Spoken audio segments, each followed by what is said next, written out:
اعوذ باللہ السمیع العلیم من الشیطان الرجیم بسم اللہ الرحمن الرحیم۔ بات چل رہی تھی کنسٹرکٹیو پوزیشن ان تملیک۔ تملیک بنیادی طور پر ایسا گفٹ ہے جو کہ وارثان کو دیا جاتا ہے، یعنی ہبہ ہے وارثان کی طرف۔ اب ہبہ کیا ہے؟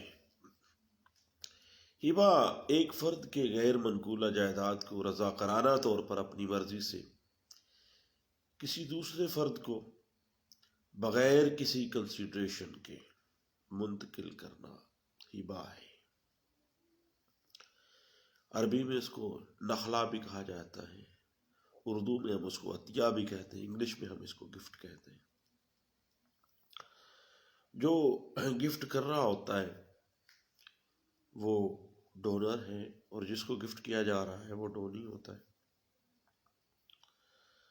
اب ہبہ یا تملیک ایک ایسا عمل ہے جس میں فوری طور پر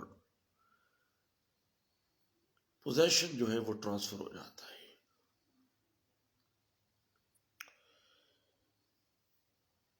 اور ڈونی کے یا ڈونی کے ایما کے اوپر کسی کا قبضہ لے لینا، یعنی ڈونی بذات خود قبضہ لے لے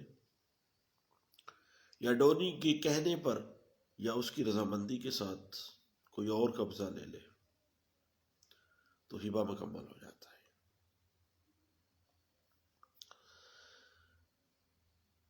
اب معاملہ یہ ہے کہ ہبہ یا تملیک جو ہے اس کے بیسک انگریڈینٹ کون کون سے ہیں؟ پہلی چیز ہے ڈونر کی طرف سے آفر، دوسری چیز ہے ڈونی کی طرف سے ایکسیپٹنس، اور تیسری ہبہ یا تملیک کے وقت ہبہ کی جانے والی چیز کے اوپر ڈونر کا اختیار ہو اور ڈونی کو اس کا پوزیشن ٹرانسفر کر دیا جائے۔ اب جب یہ تینوں چیزیں offer, acceptance and delivery of position مکمل ہو جاتی ہیں تو بنیادی طور پر گفٹ تملیک مکمل ہو جاتی ہے۔ اب صاحب قبضہ لینا بہت ضروری ہے، وگرنہ ہبہ یا تملیک اگر تحریری بھی ہو اور اس تحریر کا رجسٹریشن ایکٹ 1908 کے تحت اندراج بھی ہوا ہو، لیکن اگر قبضہ مسنگ ہے تو پھر رجسٹریشن ایکٹ کے تحت رجسٹرڈ ہونا بھی کوئی فائدہ نہیں دے گا، کیونکہ ہبہ یا تملیک مکمل ہی نہیں ہوتی اور اس کی قانون کے اندر کوئی ویلیو نہیں ہے۔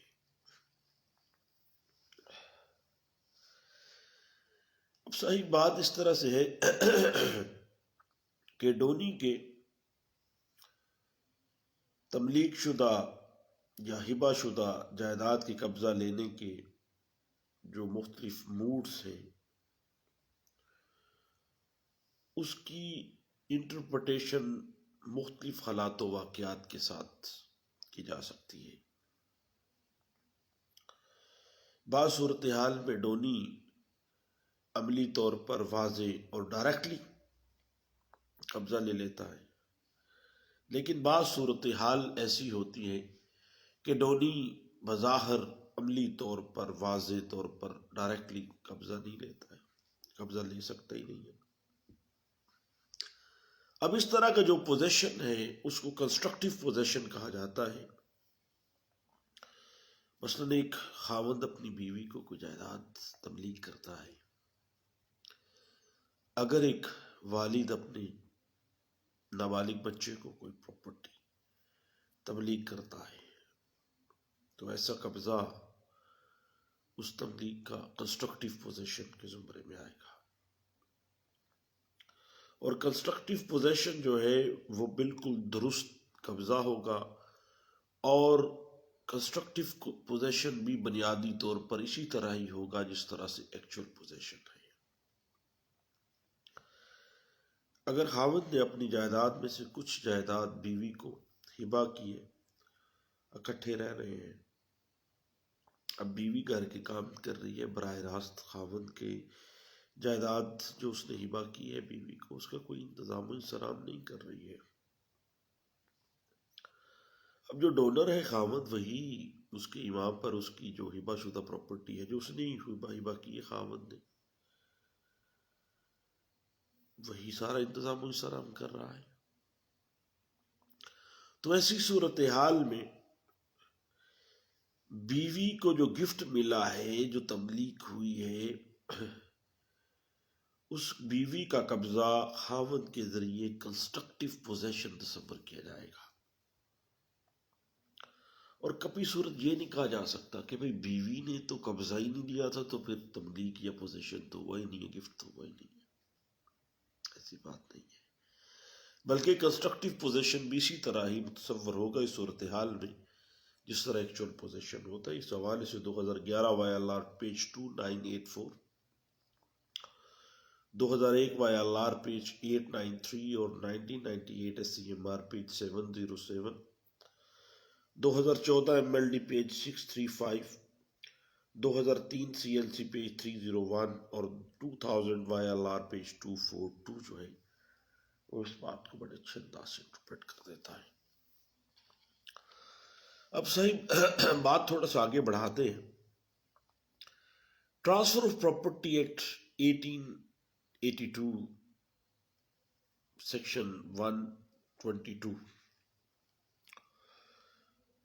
ہبے کو ڈیفائن کرتا ہے کہ ایسی موویبل یا اموویبل پراپرٹی کی منتقلی جس کا وجود ہو اور وہ رضاکارانہ طور پر بغیر کسی کنسیڈریشن کے، بغیر معاوضے کے، ایک فرد جسے ڈونر کہا جاتا ہے وہ دوسرے فرد جس کو ڈونی کہا جاتا ہے اس کو منتقل کرتے ہیں، اور ڈونر نے آفر کی ہو، ڈونی نے اس کو ایکسیپٹ کیا ہو، وہ دونوں اہل ہو۔ مثلا ڈونر جو ہے وہ اس پراپرٹی کا مالک ہو اور وہ باقاعدہ اہل ہو ایک کانٹریکٹ کرنے کی، اور جو ڈونی ہے وہ بھی باقاعدہ اس کی اہلیت رکھتا رہا ہو۔ اور اگر فرض کریں ایک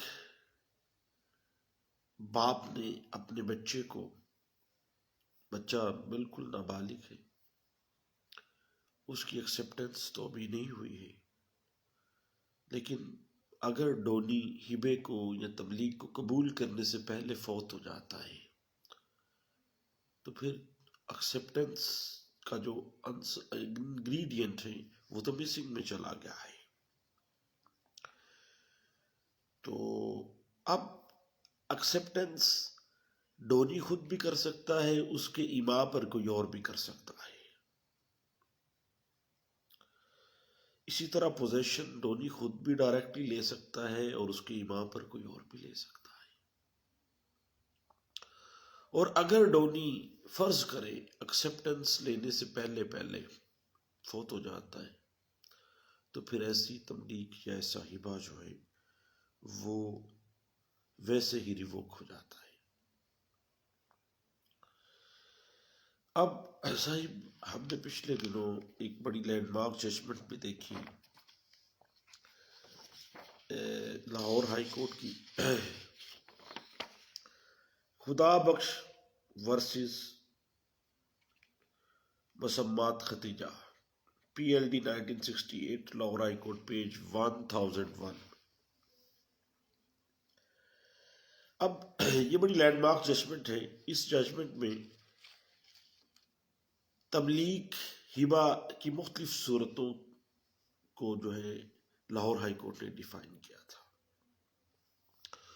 اور گفٹ، ہبہ یا تملیک کو بنیادی 4 انہوں نے اس کی مدات رکھی تھی۔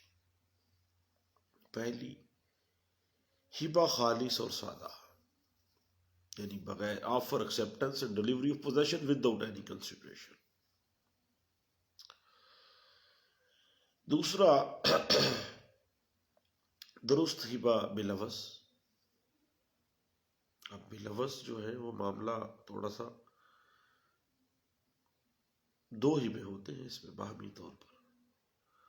اور ہر فریق اس معاملے میں ہبہ بالعوض میں ہر فریق، ایک میں واہب دوسرے میں ڈونی ہے. ایک ابتدائی ہبہ ہوتا ہے اور ایک اس کے عوض، اس کی کنسیڈریشن میں ہبہ ہوتا ہے.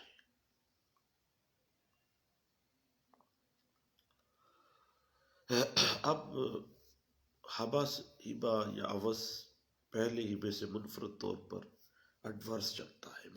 میں نے آپ کو ہبہ کیا، آپ نے پھر مجھے ہبہ کیا، یہ ہبہ بالعوض ہے.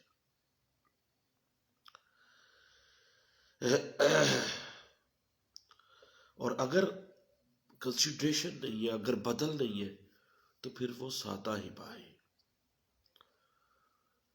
اور اگر سادہ ہبہ ہے تو ہر فریق جو ہے وہ اس کو ریووک کر سکتا ہے. اب دونوں صورتحال میں ہوا سادہ ہبہ ہے یا ہبہ بالعوض ہے، دونوں صورتحال میں ڈیلیوری آف پوزیشن لازمی ہے. ہوا وہ ایکچول پوزیشن کی صورتحال ہے یا حالات و واقعات کنسٹرکٹیو پوزیشن کی طرف لے کے جاتے ہیں اس معاملے کو. ایک بڑی اہم ٹیکنیکلٹی ہے، لیکن اس سے پہلے میں ریفر کروں گا ایک لینڈ مارک اسسمنٹ ہے 2004 CLC پیج 33، اس کو ضرور دیکھیے گا. اور 2008 CLC پیج 1406 بھی اسی بات کو انٹرپریٹ کر دیتی ہے. اب صاحب ہبہ تملیک کے ذریعے پراپرٹی کی جو منتقلی ہے، بنیادی طور پر وہ حق شفا سے مبرہ ہے، ایکسیپشن دے دیتی ہے حق شفا کو. اور کوئی فریق دونوں پارٹیز کی طرف سے کسی بھی چیز کو اس میں کسی نقص کی بنا پر مسترد نہیں کر سکتا. یعنی اگر ہبہ بالعوض ہے تو پھر دونوں پارٹیز ایک جیسا، ایک دے رہا ہے دوسرا دے رہا ہے، اور پھر دوسرا دے رہا ہے دوسرا دے رہا ہے. یعنی ہر بندہ اپنے طور پر ڈونر بھی ہے ایک کیس میں، اور دوسرے میں وہ ڈونی ہے. اب صاحب یاد رکھیے گا کہ گفٹ اور اس کا بدل، ہبہ بدل کی ہم بات کر رہے ہیں، ایک ہی معاہدہ کا حصہ ہوتے ہیں. اور جو ڈونر ہے وہ ڈیو ٹو بدل یا کنسیڈریشن دوسرے ہبے کی وجہ سے ہبہ کر رہا ہے.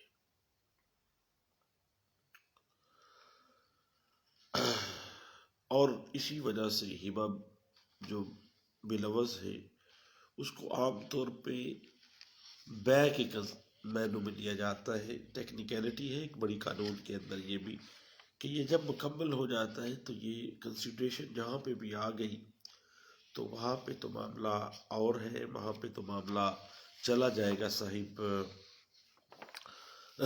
ویسے ہی کنسیڈریشن میں. اور کنسیڈریشن جب آ گئی ہے تو پھر تو بے ہوگی، سیل کے زمرے میں وہ بات چلی جاتی ہے. یہ بڑی ٹیکنیکلٹی ہے، ہم لوگ سول کورٹس میں عام طور پہ اس کا جو ہے فیس کرتے ہیں.